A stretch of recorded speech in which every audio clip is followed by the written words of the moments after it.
para sa isang usaping pampersonal at pangkalahatang pribilehyo. Ginoong Pangulo, ang gulo-gulo na po natin. Ito pong huling pagdinig sa Blue Ribbon Committee na kung saan ay lumabas po ang isang testigo na nagngangalang Master Sergeant Orly Gutesa.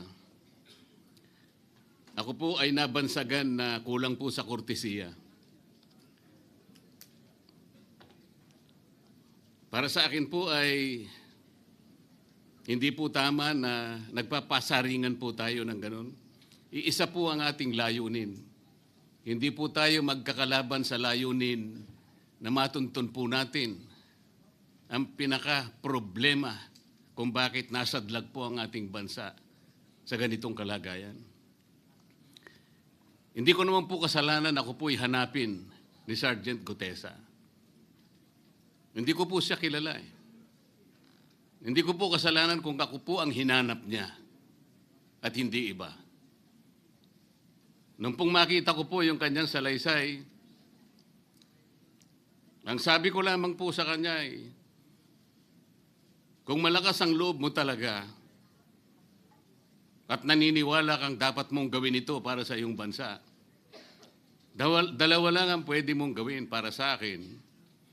Ipanotaryo mo yan at kung malakas ang loob mo, bukas ng umaga bago mag-alas 9, kailangan nandun ka na sa Senado. Alam po yung notaryo, para sa akin lang po yun eh.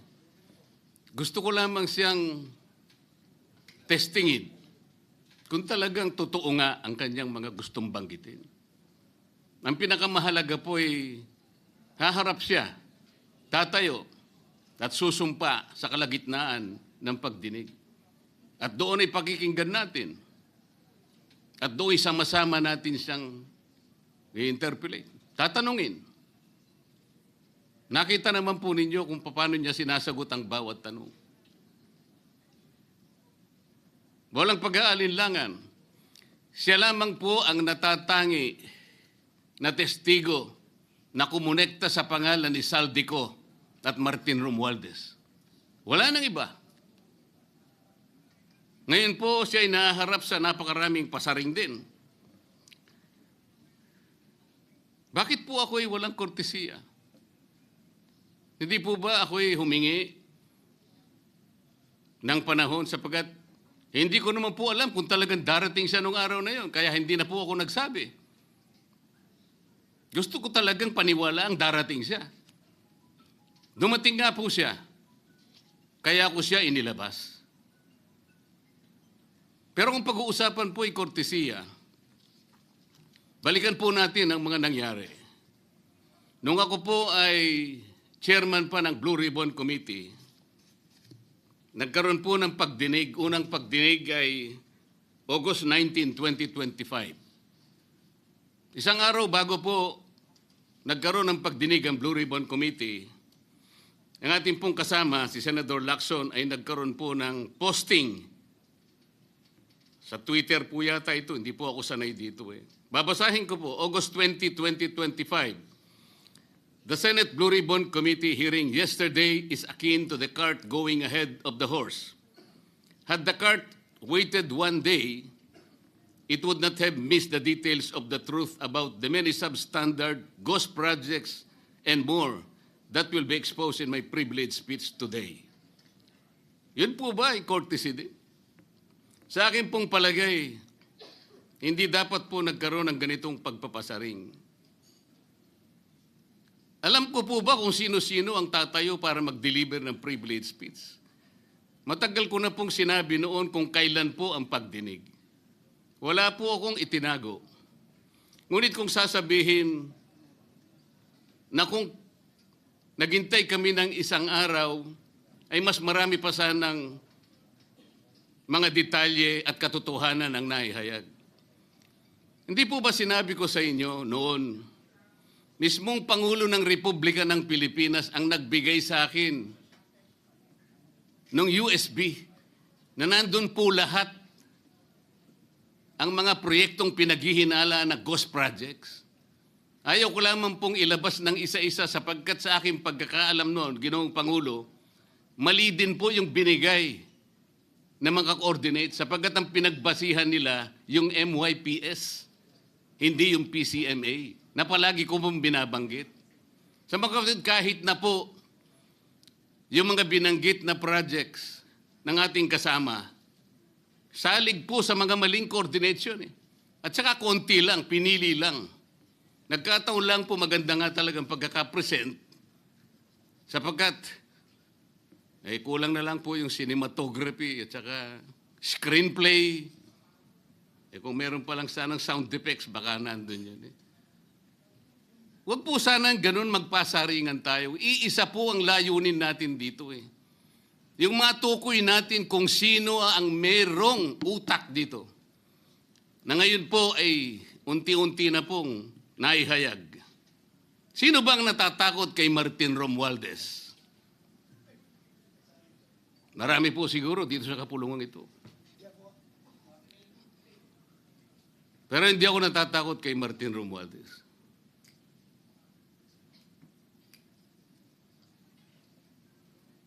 Ngayon po, kino-question po yung notarization ng statement ni Gutesa. Dahil yung babae po, yung abogadong babae, nag-notarize, tinalikuran po niya ang kanyang signature, yung kanyang pirma. Nandyan po ba yung assistant natin para ipakita po natin? Ayan po yung huling bahagi ng dokumentong ninotaryo doon sa opisina ng abogadang babae na ngayon ay tinatalikuran niya ang kanyang pirma. Doon sa right side po, ayan po yung ninotaryo sa dokumento ni Gutesa. Yung kaliwa po ay iba pong dokumento. Tingnan po ninyo yung pagkakahawig. Ibig po ba ninyong sabihin, Ginoong Pangulo, yun pong notarial details, na yun po yung kulay blue, na kung saan nandyan yung PTR, nandyan po yung MCLE number, nandyan po yung kanyang roll number, yung kanyang address. Nakuha po ba ni Gutesa mula sa opisina ng abogada at in-stamp niya? Pagkatapos po yung detalye na nasa bandang kaliwa na kung saan makikita nyo document number, page number, book number, series of 2025. Makukuha po ba ni Gutesa mula sa libro, mula sa notarial register ng abogado? Paano niya makukuha? Tingnan po ninyo yung kabila, ganun din. Bakit po natin hahanapan ngayon si Gutesa at sasabihin pa natin dahil lamang tinalikuran ng babaeng nagnotaryo ang kanyang pirma? Pangkaraniwan na po kasi, Ginoong Pangulo, kahit pumunta kayo sa maraming lugar na kung saan nagnunotaryo, hindi nyo po makikita roon ang abogado. Iaabot nyo lang sa kanyang papel ninyo, pagkatapos isosoli niya sa iyo, pagkatapos nyo magbayad. Itatanong po ba ni Ginoong Gutesa, bago siya umalis, tatanungin po ba niya doon sa babaeng kausap niya kung sino man yun, Madam, kayo po bang may pirma nito? Wala pong ganun eh. Ngayon, kung tatalikuran po ng abogado na yon ang kanyang pirma, ako na po mismo ang magdidirect ng prosecution sa kanya para ma-disbar siya. Sapagkat ginagamit po niya yung opisina na yon. Pakita po ba natin, pwede po nating ipakita yung opisina, yung kanya, ayan po yung kanyang lugar. Ang opisina po niya ay sa Ermita, ngunit yan po ay ginagamit niyang address. Ayan po makikita ninyo. Notary Public 24/7. Ibig nyo sabihin, nandyan at hindi na natutulog yung abogado na yan. Sigurado meron siyang tao dyan na pumipirma. At ginagaya na lamang ng kanyang staff o secretary yung pirma niya. Ganyan po palagi. Kalakaran. Kalakaran, ngunit hindi tama. Sapagkat sa batas po ng notaryo, kailangan nakaharap po yung magnunotaryo sa nagpapanotaryo. Bakit po niya ngayon sinabi na hindi niya pirma yon? Maring hindi niya pirma. Ngunit, tinayaan niya kung sino man ang taong yon. na ipirma yung dokumento. Kagaya po ng nasabi ko, naging academic na po yung notaryo sapagkat ang tao ay tumayo sa ating kapulungan. Binasa niya yung kanyang statement. Yung mga bayarang media nga po, sinasabi pa kino-coach ko pa Bakit ko po siya sinabihan na dahan-dahan siya? Dahil po nung panahon na binabasa niya na yung kanyang statement, sinusundan po namin yung kanyang binabasa. Binigyan ko po ng kopya ang chairman ng Blue Ribbon Committee. Binigyan ko ng kopya ang ating Senate President at yung aking katabi si Senator Gatchalian dahil 4 lamang pong original ang meron kami. Yung binabasa pala niya ay Xerox copy kaya may naputol sa baba. Gusto ko lamang pong ma-record ng totohanan dahil doon sa umpisa po niya, merong isang linya po siyang nalaktawan. Alam po ito ng mga kasama natin na sinusundan po habang binabasa namin. Doon sa pangalawa po, 2 linya naman po ang nalaktawan niya. Kaya gusto ko lamang pong maging maayos ang pagre-record ng kanyang statement. Ano po sabi ng mga bayarang media? Hindi ko naman po nila lahat. Kaya ako po hindi nagpapa-interview sa kanila.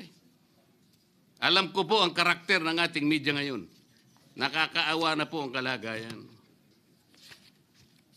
Binanggit na po ng dating Senate President ang nangyari do sa statement ni Diskaya. Siya ang kauna-unahang nagbigay ng statement na kung saan binanggit ang 17 congressmen. Ngunit nakakapagtaka. Hindi na po natin tinutuntun yung 17 na yon. Kagaya na nga sinabi ng Senate President, napupunta na, natutuon na yung pagtuntun sa mga kasama natin dito. Bakit po? Natatakot ba tayo kay Martin Romualdez? Siguro po, yung iba sa inyo natatakot. Ginoong Pangulo, naghalo na po ang balat sa tinalupan. Bakit po? Ngayon ko lamang po nakita sa pagdinig ng Blue Ribbon Committee. Nandun po yung Justice Secretary. Hindi pa po natin natatapos na pagtatanungin yung respondent, yung resource person, na tayo po ang merong legal and physical custody. Hindi ko maintindihan kung bakit dadalhin niya sa kanyang opisina at pagbalik niya, meron na siyang supplemental affidavit. Ano po ba itong nangyayari sa atin? Meron na ba tayong alituntunin? Meron na ba tayong agreement sa pagitan ng DOJ at ang pag-imbestigang ginagawa natin sa Blue Ribbon Committee? Hindi ko na po maintindihan kung ang Blue Ribbon Committee is the investigative arm of the Department of Justice. Ang sabi ko po nung nasa ikalimang pagdinig pa lang tayo, sapagkat nakikita ko na po ito, kaya po naghangad pa ako sa ating chairman noon na sana'y paraanin niya ako, meron lang akong gustong isang guni muna at pag-usapan sana muna. Hindi naman po ako nabigyan ng pagkakataon kaya nagkaroon pa po ng konting sagutan doon. Ito po yung gusto ko sanang ayusin muna, pag-usapan muna natin. Lalong-lalo na po ang kaugnayan natin sa bagong tatag na ICI, Independent Commission on Infrastructure.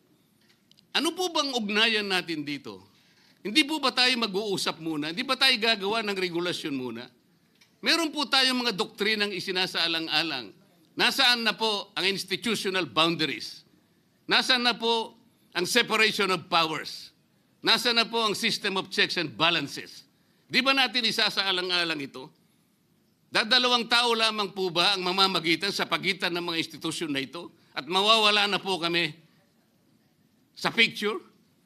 Are we supposed to be kept in the dark, Mr. President? Yung po, kung mo ba sinabi ng ICI na isa sa kanilang mga poder, kapag ka nag-request po sila, makakakuha sila ng impormasyon sa House of Representatives, sa Senate, sa Korte, sa Sandigang Bayan, at kahit sinong otoridad. Ibig ba sabihin wala na tayong opsyon na tumanggi? Kailangan po natin pag-usapan muna yon. Ang nangyayari po sabog-sabog na po . Baka nga yun ang isang dahilan kung bakit nag-resign po yung advisor na si Mayor Magalong ng Baguio. Yung pong mga pasaring, ito po yung nakakapagbigay sa atin ng hindi naman kailangang pag-aaway-away o pag-aalitan. Hindi po maganda sa ating panig ito. Tingnan lamang po natin yung interview sa DCMM ng ating kasamahan, chairman ng Blue Ribbon Committee, ng mga host ay si Victoria Tulad at si Christian Yosores noong September 28, 2025. Ang tanong po nila, ilang hearings pa ang nakikita ninyong gagawin ninyo? Ang sagot po ng ating kasama, Senator Lacson, yun ang hindi ko pa masabi. Dahil kung may bagong lumalabas na mga testigo at masustansya yung sasabihin, meron pang mga kakulangan na dapat na mapunuan, magtawag tayo ng pagdinig. Tama naman po yun. Pero ito pong pangalawang saknong, ang sabi po, pero kung paulit-ulit lang at masa-sidetrack o kaya palihis yung direksyon ng inquiry, yun ang i-assess namin kasi medyo lumihis na. Ano po yung lumihis? September 28, dito lumabas si Master Sergeant Orly Gutesa. Lumihis po ba o dumiretso? Mula kay Saldico, ikinonekta po niya kay Martin Romualdez. Sa akin palagay, dumiretso po, hindi tayo lumihis. Pagkatapos tinanong pa po, do you think po, coach po si Gutesa? At iba pong observation, baka si Senator Rodante Marcoleta dahil parang sinabihan siya nung nagbabasa siya. O nalimutan mo, balikan mo itong paragraph na ito. Naipaliwanag ko na po kung bakit ko lamang siya sinansala at sinabi kong balikan mo sapagkat meron nga po siyang nalalaktawan base po sa sinusundan namin na binabasa niya na dokumento. Ang sagot po ni Senator Lacson, medyo natawa pa nga siya, kayo nang humusga sa lahat ng yan, tayo nag-viral na. Siguro, ang sasabihin ko na lang, yung hula nyo, yun ang hula ko. O hula ko, hula nyo. Parang, your guess is as good as mine. Hindi po maganda yung inference. Parang ang lumilitaw, kinots ko Bilang isang abogado, magmula po nung ako'y maging abogado, inisip hindi ko po ginawa yung mga bagay na ito. Kumisan nga ako Hindi na abogado, sila pa yung nagsasabi Katulad po ni Saldico. Ang sabi ko lang naman po matunog na yung pangalan niya. Napakaraming sources na nagsasabi, kumukonekta kay Saldico, pwede ba natin siyang imbitahin? Ang sabi po, hindi na raw siya imbitahin because of interparliamentary courtesy. Ang sabi ko po, ang interparliamentary courtesy hindi po nalalabag kung iimbitahin lang siya. Halimbawa, invitation letter lang. Nagawa ko po yun kay Congressman Toby Chanco. Voluntaryo po yun Kung darating siya, salamat. Kung hindi siya darating, okay lang. Ngunit, ang pinag-uusapan natin ay problemang kasangkot na po ang kinabukasan ng ating bansa. Sasabihin ba natin interparliamentary courtesy? Nakikinig po ang buong bayan. Tatakpan po ba natin ng dahil sa interparliamentary courtesy? Nakasulat po ba sa bato yun? Absolute po ba yun? Yun po yung aking ikinasasama ng loob Hindi po tayo dapat mag-away-away. Iisa po ang ating layunin. Ang ating bansa ang pinaka-importante sa ating lahat. Bakit po kinakailangang ilihis natin? Bakit po tayo gagawa ng paraan para pagtakpan po natin ang hindi dapat pagtakpan? Ginoong Pangulo, ngayon po'y masasabi ko, si Master Sergeant Orly Gutesa ay mas credible pa po kaysa sa marami sa atin dito sa kapulungan ito. Si Master Sergeant Orly Gutesa, mas matapang kaysa sa mas marami dito sa ating kapulungan. Maraming salamat po, Ginoong Pangulo. Thank you.